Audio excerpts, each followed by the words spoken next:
এক ব্যক্তি দুইবার বা তিনবার বেশি থাকতে পারবে না।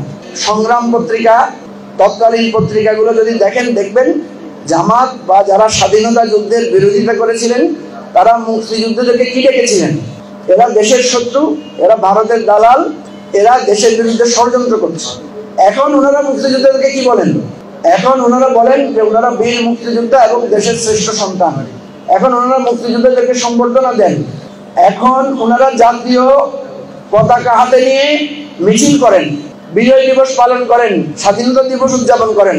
আপনি যদি বলেন যে ৭১-এ মুক্তিযুদ্ধ স্বাধীনতা হওয়া ভুল হয়েছে, আর এখন যদি ওনাদেরকে বিজয় দিবস পালন করেন আর মুক্তিযুদ্ধ হিসেবে শ্রদ্ধা করেন, তাহলে আপনি আপনার থিসিস তো মানেন না, আপনি তো উল্টিয়েছেন।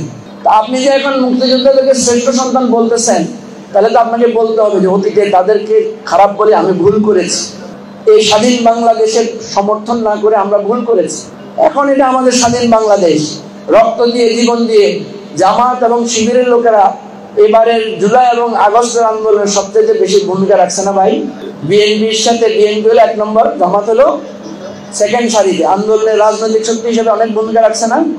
সবচেয়ে বেশি জীবন দিছে কারা? বিএনপি এবং জামাতের লোকেরা। তাইলে তো